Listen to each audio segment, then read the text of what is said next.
coming as well. Before we begin the program, I know that the mayor wanted me to say that he really wanted to get a professional comedian, actually, to come this afternoon, and instead, because he couldn't afford it, he's, you know, crying poor as always, as every mayor does across the Commonwealth, never enough money. He wanted instead to have this event in Lawrence. And he thought, where else could you get two better comedians than the mayor and the chief of staff of the city of Lawrence? Now, Billy was thinking like Abbott and Costello, but the more I thought about it, the more pressure I got from the state, I was thinking more like Dumb and Dumber. Oh, come on, where's Willie? That's what happens when you stop talking to me, Willie. Wait, there's a lot more coming, don't you worry. Now, you all might recall last year I came up and I had the poster of our governor, and I held it up. And I got a lot of grief for this poster. You know, the Barack Obama hope picture, I had it with all Patrick where it said he was really hopeless.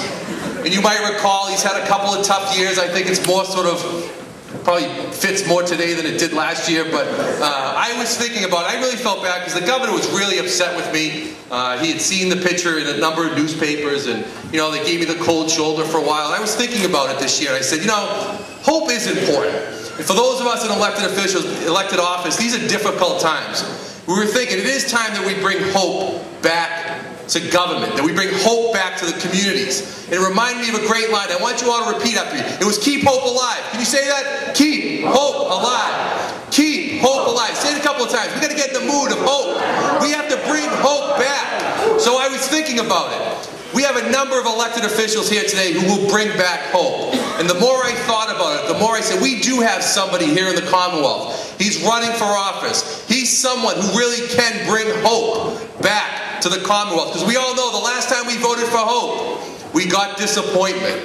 And this time around, let's give a big round of applause to the man that will bring hope back. Putting the Duval poster down. Let's bring him up. A good friend of this great city of Methuen. The man who will bring back hope.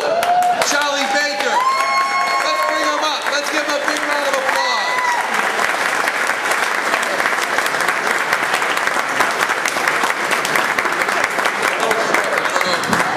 I'll have to hand that to you like that. You know, I can't wait to show this to my kids. Because they've all got one of these in their bedroom, but it's not a picture of me. Steve, that was a fabulous introduction. That was one of those introductions that I think my dad would have liked and my mom would have believed. And just before you go thinking that I'm just about Republican politics, you need to know that I'm the product of a mixed marriage. My mom's a Democrat, my dad's a Republican. And I grew up listening to the two of them debate politics across the kitchen table the whole time I was a kid, and I came to really appreciate the value of checks and balances in politics. And I learned how to speak both languages. I get along well with Democrats, I get along well with Republicans. What the heck? I live in Massachusetts. All my friends are Democrats. It's kind of the way it works. But I served on a panel about a year ago talking about what else, healthcare, with former Senator Ted Kennedy. May he rest in peace. And he told what I thought was a fabulous joke that day, which I thought I would share with all of you. He said, you know, I was out before this event and I was working the crowd and shaking hands with people, and a lot of people were really happy to see me, but there was one guy who came up to me and he said, you know, do you ever hear that you look a lot like Ted Kennedy? And of course he looked at the guy and he said, yeah, I hear that quite a bit. And the guy looked at him and said, don't you just hate that?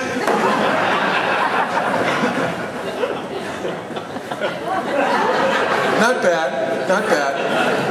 Now I'm sure you've all heard about the fact that our former governor Mitt Romney got into a little bit of a tiff with a fella on a plane recently. I think what he was really trying to do is just develop some of his street cred. But I'm not really sure getting into a slap fight with a rapper in first class is exactly the way I would have recommended that he move forward on that.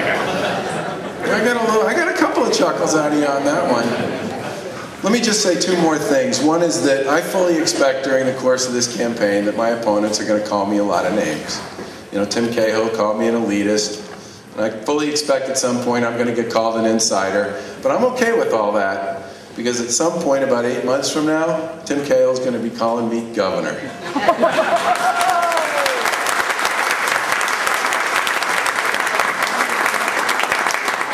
My one final comment about all this is, one of the things when I was thinking about getting into this race and all the rest, and people said, you know, people in politics, they usually write a book. You know, Sarah Palin wrote a book, Mitt Romney wrote a book, Barack Obama wrote a book. You should really think about writing a book. And I thought about it a little, and I decided that, you know, I really don't want to write a book, but I sure do want to write the last chapter of Deval Patrick's book. Thanks very much.